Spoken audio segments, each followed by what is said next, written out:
Je vous mets une table, des cartes. Tu me mets Surfing Bitcoin d'un côté et tu me mets, World Series of Poker. le Aria de l'autre côté. Ah, mon choix est vite fait. Évidemment, je vais dans le BNB de Surfing Bitcoin. Voilà. Bien sûr, pourquoi ? Parce que nous sommes le Café du Coin. Bienvenue à tous sur cette chaîne qui parle principalement crypto, Bitcoin. Poke me. J'espère que vous allez bien. Nous allons parler, comme d'habitude, pour commencer cette vidéo, du shitcoin de la semaine. Une courbe apparaît. Cette courbe peut vous faire gagner de l'argent gratuitement, facilement et rapidement. Commentez à qui appartient cette courbe. Vous voulez gagner de l'argent ? Vous faites un commentaire, vous vous abonnez à notre chaîne, vous likez, et puis vous êtes dans le move avec nous, tout simplement. Allez, on va faire le sommaire de cette émission. On va parler de Ripple, après avoir parlé de CZ qui veut se barrer les States. Il y a Ripple qui veut se barrer les States. Et USDT, c'est peut-être lié. Ils sont pas en odeur de sainteté aux States. J'ai envie de te dire, le mix d'aujourd'hui va être assez explosif. Avec ces deux géants, vous voulez commencer par quoi ? USDT ou Ripple ? Les deux sont vraiment... Ouais, USDT c'est pas mal quand même. Quand j'ai lu la news, je me suis dit, USDT c'est flou, c'est pas transparent, cabinet d'audit chelou.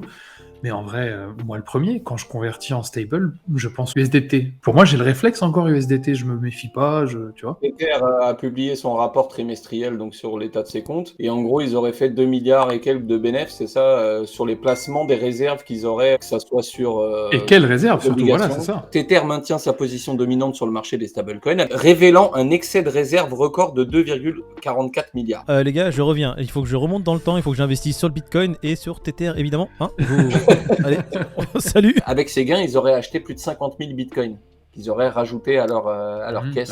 J'ai vu un homme politique américain, par contre, crier au scandale en disant que un rapport émis par la société d'audit qui s'occupe de Tether n'avait aucune valeur et qu'il fallait que ça ne passerait devant aucune juridiction ou devant parce qu'ils font pas partie du Big Four, ils sont juste derrière, tu vois, ils sont 5e mondiaux. Non, mais il y la a pas boîte, ça, c'est que c'est pas en fait, c'est pas la question de savoir si c'est Deloitte ou si c'est le Big Four qui audite ou pas. Ouais. C'est la valeur de cet audit. C'est ça. Là, c'est un rapport. C'est un rapport trimestriel, donc c'est une attestation sur l'honneur. C'est pas un audit mandaté, si tu veux, par un État, tu vois, qui va venir auditer tes comptes avec effectivement Deloitte qui va taper à ta porte à matin. Là, c'est juste, je te jure, si vrai, j'ai ça dans mes comptes et voilà la répartition. Bien, on prend un café. Mais je me suis fait la remarque, Pete, justement, parce que on a rigolé sur cette boîte d'audit, etc., la famille Corleone et tout. Mais ils sont 5e mondial, donc... Ouais, BDO, sur 5. En fait, BDO, l'entité BDO, l'entité BDO, sur 3. C'est un groupe. Et ce groupe-là est 5e cabinet d'audit mondial, juste en dessous du Big Four. Maintenant, BDO a des antennes partout en Europe et dans le monde, et il y en a une en Italie, et c'est elle qui s'occupe de gérer les cas de Tether. Est-ce que ce serait dans leur intérêt de faire un bisbis chelou ? Moi, c'est ça ma question. Je pense pas. En tout cas, ils seraient culottés d'avoir des trous dans les comptes et de publier un rapport trimestriel en disant qu'ils ont fait 2 milliards de bénéfices. On serait déjà dans un niveau de culottage extrême. Voilà, c'est ça l'idée. Maintenant, est-ce que pour autant ça t'enlève tes doutes et comme le soulève l'homme politique Quinry, c'est est-ce que ce rapport-là, finalement, est-ce que tu peux t'y fier ou pas ? C'est ça la grande question. On va le nommer, cet homme politique Quinry, c'est John Reed Stark. Hein, c'est In my honest opinion, Tether is a mammoth house of cards. Donc il dit clairement, c'est un château de cartes géant. Ouais, prêt à s'écrouler, quoi. Prêt à s'écrouler à la moindre bourrasque. Écoute, j'ai envie de te dire, on a eu pas mal de bourrasques, on l'a dit dans la vidéo d'hier, en moins d'une année. Moi qui pensais que le Luna c'était il y a déjà 5 ans, il y a à peine un an. En fait, il y a tellement de choses qui se sont passées en l'espace de 12 mois. On a eu Terra Luna, on a eu FTX, on a eu sûrement tellement de hacks, à peu près des milliards de dollars de hacks. On a même eu le DPEG de l'USDC, c'est pour vous dire, on parle de Tether. Mais... C'est ça. Et Tether, j'ai envie de te dire, pour l'instant, est toujours présent. On a toujours, de toute façon, des corps qui sont là pour crier au loup sur Tether. Jusque-là, Tether tient. Bon, j'espère qu'il va continuer à tenir parce que, on l'a dit plusieurs fois sur cette chaîne, si Tether ne serait-ce que montre une petite faille, un petit vacillement, le bear market qu'on a eu à cause du Terra Luna qui s'est effondré, on va voir des chiffres sur le Bitcoin qui seront incroyables. On va avoir tout le monde qui va pleurer sur Twitter là. Le Bitcoin qui repasse en dessous des 10 000, mais vraiment en une mèche, ça ne m'étonnerait même pas. Et c'est pas con ce que tu dis, dans le sens où on se dit crash de l'ETH, crash du Bitcoin, ça peut engendrer certaines choses assez graves. Mais effectivement, l'USDT a une sacrée importance, tu vois, dans l'écosystème. Ouais. C'est près de 100 milliards de dollars de capi en bear market, donc c'est pas rien du tout. Donc, si l'UST de Terra Luna a réussi à faire trembler tout le monde, t'imagines bien que voilà, Mais l'UST, c'était pas. Voilà. Ça va pas être une vaguelette, ça va être un tsunami.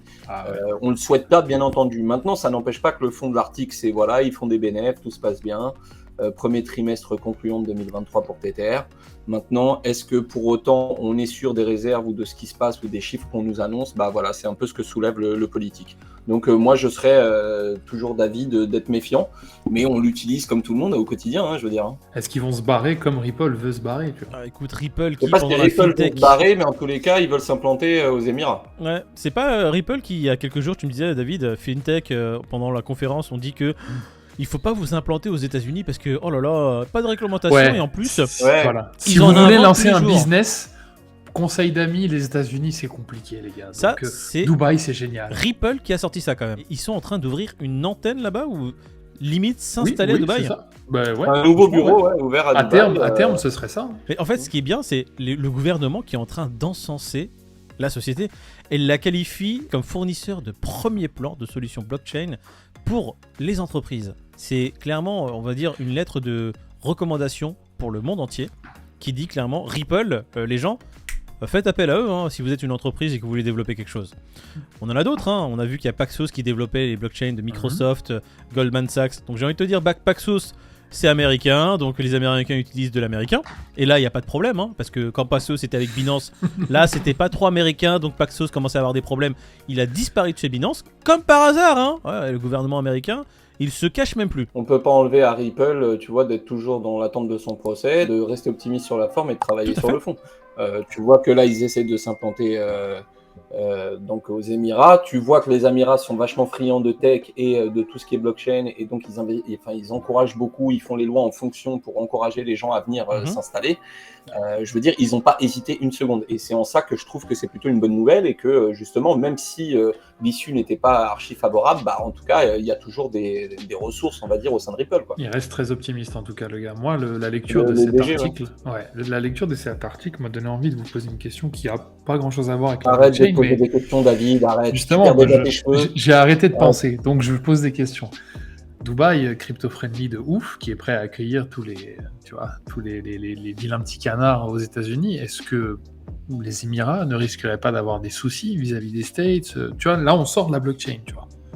Est-ce que non, parce que à terme, les States vont avoir leur modèle, tu vois. Aujourd'hui, ils sont un peu en train de faire ce qu'ils veulent. Les différentes entités américaines se servent. On voit bien que, tu vois, chacun essaye de trouver son intérêt jusqu'à ce qu'ils mettent le truc à plat. Et puis, une fois qu'il sera mis à plat aux États-Unis, tu verras qu'ils vont trouver tout un tas de gens pour se plier aux règles et puis grappiller le marché américain. Tu peux pas te passer du marché américain. Regarde CZ, il y avait une news il y a pas si longtemps, comme quoi ils retiraient de ses billes propres sur CZ, sur CZUS. CZ, c'est Binance. Tu vois, pour ne pas se priver du marché États-Unis, ou du moins mettre toutes les cartes dans son jeu, CZ est capable de se retirer à une certaine hauteur pour, tu vois, être favorable. Donc c'est un marché que personne ne voudra, personne ne crachera sur cette part de gâteau. Personne ne va vouloir se défaire du marché américain, ça c'est certain.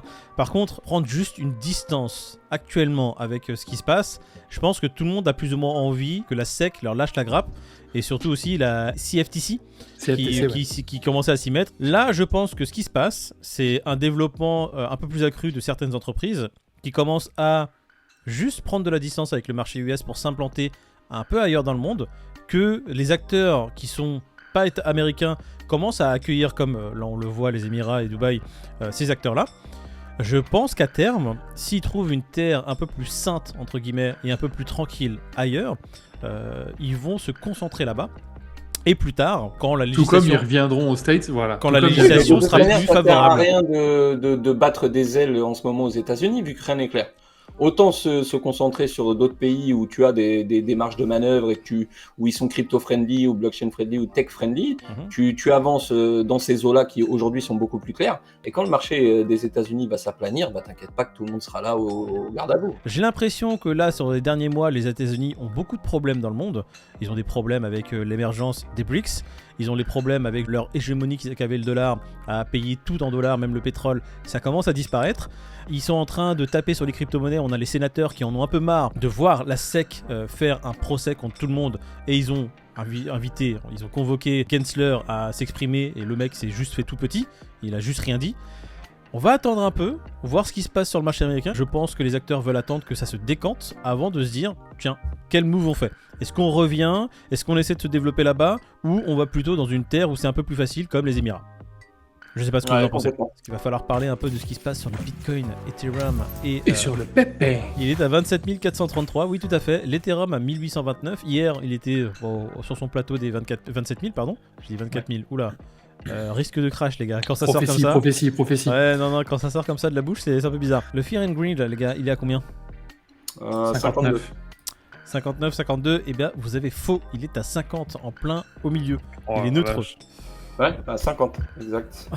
Oui, c'est bien ça. Super, merci Peter. C'est bien ce que. Voilà. Ça ne marche plus. Hein et il sera à combien de demain? la semaine Demain, 50. 52.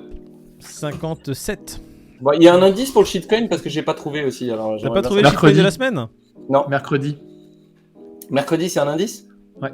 Ou mercredi, il y aura un indice? Mercredi, c'est un indice. Mais pourquoi on l'a mis en charge les indices, ce mec? Eh ouais, frère.